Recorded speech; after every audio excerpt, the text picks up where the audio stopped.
की प्रोटेस्ट पर हम वॉकआउट करना चाहते हैं। ऑल इंडिया तृणमूल कांग्रेस की तरफ से जय हिंद, वंदे मातरम, जय बांग्ला, जय मामाटी मानुष। माननीय संदीप कुमार पाठक।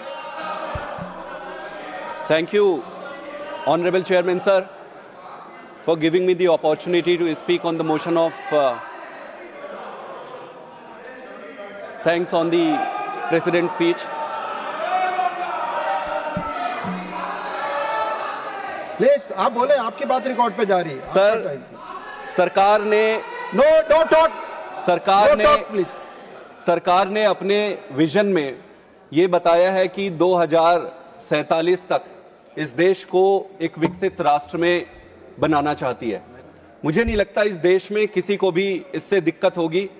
मेरी समझ में एक टारगेट होना बहुत जरूरी और बहुत महत्वपूर्ण है, लेकिन एक टारगेट होने से ज्यादा महत्वपूर्ण उस टारगेट को अचीव करने के लिए जो प्रक्रियाएं बनाई जाती है वो महत्वपूर्ण होती है।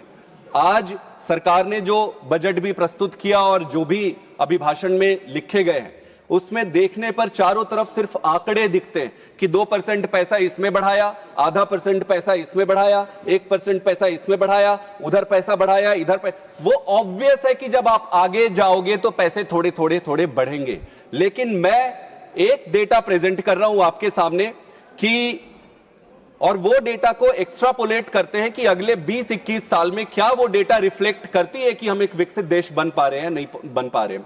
अगर ये माने कि अगर जीडीपी पर कैपिटा के हिसाब से आज हमारे देश में प्रति व्यक्ति आय जो आ रही है 20,000 के आसपास आ रही है, अगर देश के ग्रोथ रेट को अगर मैं लूं तो 6 से 7% बहुत अच्छी जो अभी चल रही है उसको ही मैं कंसिडर करूं तो आने वाले 21 सालों में, 20-21 सालों में ये लगभग 60 से 70 हजार के आसपास हो जाएगी।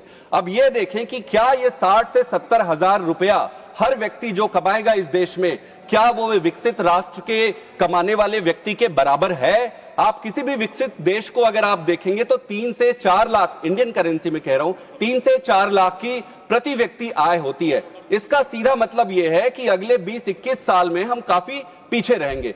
इस जीडीपी के आंकड़े में मैं जीडीपी के अंदर जो विषमताएं हैं उसकी तो बात ही नहीं कर रहा। मैं इस बारे में बात नहीं कर रहा हूं कि मिडिल क्लास क्या है, लोअर इनकम ग्रुप क्या है, अपर, मैं सिर्फ एग्जैक्ट नंबर जो गवर्नमेंट दे रही है उसी की बात कर रहा हूं। फिर प्रश्न ये उठता है कि क्या ये आंकड़े और क्या ये पैचअप वर्क थोड़े यहां थोड़े वहां थोड़े वहां वो कहीं हमको लेके जा रहे हैं? मेरा उद्देश्य यहां क्रिटिसाइज करना नहीं है। मेरा उद्देश्य यह है कि चीजों को पर्सपेक्टिव में रखना और यह देखना कि क्या हम देश को सही मायने में आगे लेकर जा सकते हैं। मेरे हिसाब से ऑनरेबल चेयरमैन सर 3-4 महत्वपूर्ण बातें हैं जिनको पर्सपेक्टिव में रखा जाए तो वो ये सिद्ध करती है कि अगर जब तक इन चीजों को आप एड्रेस नहीं करोगे तो हम वहां नहीं पहुंच सकते जहां हमें जाना है। इन 3 चीजों में सबसे महत्वपूर्ण जो है वो सेंटर और स्टेट के आपस में कोऑर्डिनेशन की है, आपस में जो रिश्ते हैं वो है। दूसरा महत्वपूर्ण जो विषय है वो स्ट्रॉन्ग इंस्टीट्यूशन और रूल ऑफ लॉ की है, और तीसरा जो है टेक्नोलॉजी एडॉप्शन की है। इन तीनों को अगर समाहित किया जाए तो आप स्टडी कर लीजिए, दुनिया के चारों तरफ कोई भी विकसित देश इन तीनों के साथ समझौता करके आगे नहीं बढ़ पाई है। ऑनरेबल चेयरमैन सर, और ये स्ट्रक्चरल चीजें हैं, आइडियोलॉजिकल नहीं है, स्ट्रक्चरल है। इसका मतलब ये है कि सरकारें बदले, कोई भी सरकार आए, ये सारी चीजें सेम होनी चाहिए। आपके पॉलिटिकल, इलेक्टोरल पॉलिटिकल एम्बिशंस के कारण स्ट्रक्चरल चीजों पे कोई कॉम्प्रोमाइज नहीं होना चाहिए। Honourable chairman sir, centre state coordination की अगर मैं बात करूं तो आज देश में ये कोऑर्डिनेशन है वो बिल्कुल खत्म हो चुका है। हमारे देश की जो राजनीतिक एम्बिशंस है और इलेक्टोरल पॉलिटिक्स के जो कंपल्सन्स हैं वो देश में जो गवर्नेंस की प्राथमिकताएं हैं उसको compromise day to day basis पे कर रही है। जैसे फंड्स आप ले लीजिए, चाहे एडमिनिस्ट्रेटिव हर्डल्स ले लीजिए। अगर मैं फंड्स की बात कहूं तो मैं एक ही एग्जांपल देता हूं कि पंजाब के हिस्से का जो रूरल डेवलपमेंट फंड था वो रोक दिया गया, नेशनल हेल्थ मिशन के पैसे रोक दिए गए। टेक्निकल बातों को घुमा घुमा के उसको डिले करने से वो देश का ही नुकसान है।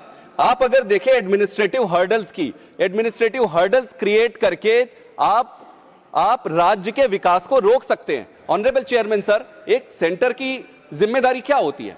जितने भी स्टेट्स हैं उन सारे स्टेट्स को बिना दुर्भावना के साथ सभी स्टेट्स को बराबर सही तरीके से लेके मेंटर करे। एक मेंटरशिप का रिश्ता होना चाहिए। आपकी राजनीतिक असहमतियां चुनाव तक होनी चाहिए, चुनाव के बाद देश सर्वोपरि होता है। आपकी सारी विषमताएं, सारी विसंगतियां दूर करके मेंटरशिप का काम। प्रश्न यह उठता है कि क्या हम मेंटरशिप कर रहे हैं? आज आप देखिए कि राज्यपाल, उपराज्यपाल के माध्यम से आप एडमिनिस्ट्रेटिव हर्डल क्रिएट करते हैं। तमिलनाडु का आपने एग्जांपल देख लीजिए, दिल्ली का एग्जांपल देख लीजिए, सारे राज्य, अभी वेस्ट बंगाल के मेरे साथी ने बात किया।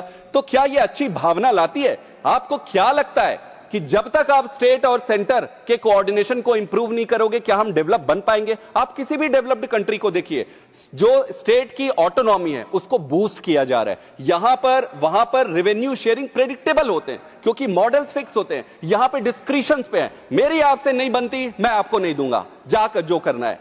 प्रेडिक्टेबिलिटी इंपॉर्टेंट है रेवेन्यू शेयरिंग में, रिलेशनशिप पे। ऑनरेबल चेयरमैन सर, मेरा यह मानना है कि इसको अगर हम ठीक नहीं करेंगे और देश की राजनीति में गवर्नेंस को अगर अलग नहीं करेंगे तो हम आगे और डेवलप नहीं बन सकते। दूसरा जो महत्वपूर्ण विषय है वो है स्ट्रांग इंस्टीट्यूशन की और रूल ऑफ लॉ की है।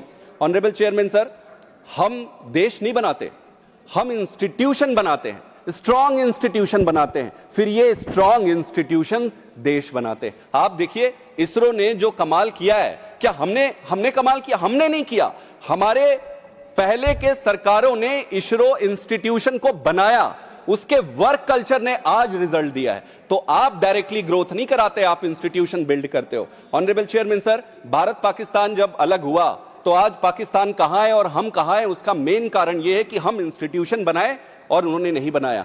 आज सिंगापुर हमारे बाद आजाद होने के बाद भी वहां पहुंच गया और हम यहीं पे हैं क्योंकि उनके इंस्टीट्यूशन हमसे बेटर काम कर रहे हैं। ऑनरेबल चेयरमैन सर, इंस्टीट्यूशंस की जो ऑटोनॉमी है उसको मेंटेन करनी पड़ेगी। इंस्टीट्यूशन में रूल ऑफ लॉ चलनी चाहिए। किसी एक व्यक्ति, एक नेता, चाहे वो मैं ही क्यों ना हूं, क्योंकि व्यक्ति तो बदलते रहेगा। आज कोई और है, अच्छा है तो अच्छा करेगा, कल कोई और आएगा, खराब करेगा तो खराब हो जाएगा, फिर तो ये चक्र चलता रहेगा। तो इंस्टीट्यूशनल ऑटोनॉमी होनी चाहिए, रूल ऑफ लॉ से चलना चाहिए। आज मुझे बता दीजिए, एक भी कोई ऐसी संस्था है देश में जो खड़ा होकर अपने लीडर को कह सके कि no, I will not do? कोई इंस्टीट्यूशन नहीं, क्योंकि ऑटोनॉमी नहीं है। ये ऑटोनॉमी कहां कॉम्प्रोमाइज हो रही है? उनके हेड के जो सिलेक्शन है वहां पे। जब तक उनके हेड्स के सिलेक्शन में न्यूट्रलिटी नहीं रहेगी तब तक आप एक न्यूट्रल और ऑटोनॉमी प्रोवाइड नहीं कर सकते। मिस यूज ऑफ इंस्टीट्यूशंस है, सारे इंस्टीट्यूशन ले लीजिए। अब ये परसेप्शन है या फैक्ट है, आपके सामने है। सीबीआई ले लीजिए, ईडी ले लीजिए, आप सीवीसी ले लीजिए, चीफ इलेक्शन कमीशन ले लीजिए। आप ये देखिए कि अभी जो इलेक्शन कमीशन की तरफ से जो एसआईआर चल रहे, एसआईआर के अगेंस्ट कोई नहीं है, कोई हो कैसे सकता है?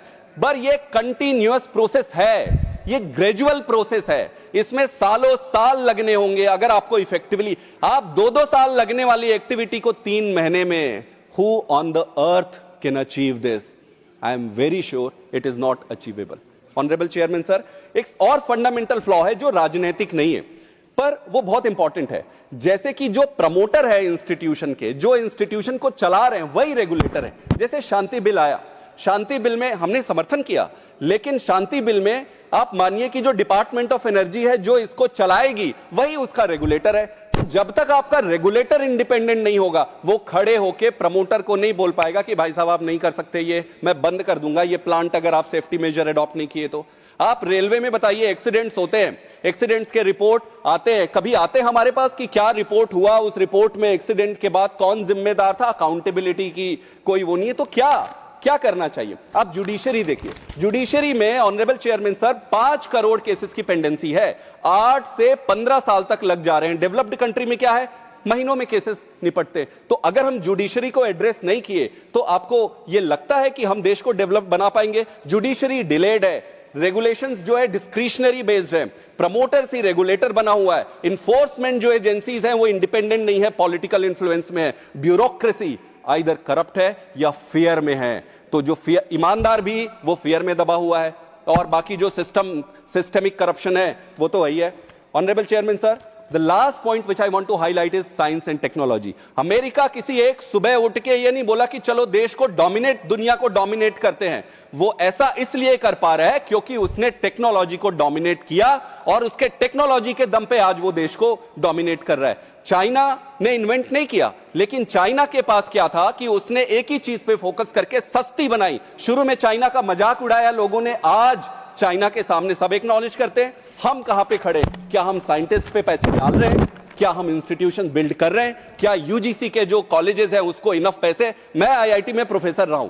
स्ट्रगल करोगे आप एक रिसर्च लेबोरेटरी में लेके टेस्ट करने के लिए, तो हम सिर्फ 0.6, just 2 minutes, very important point. I request just 2 minutes. 0.6% of GDP only we are investing on the R&D.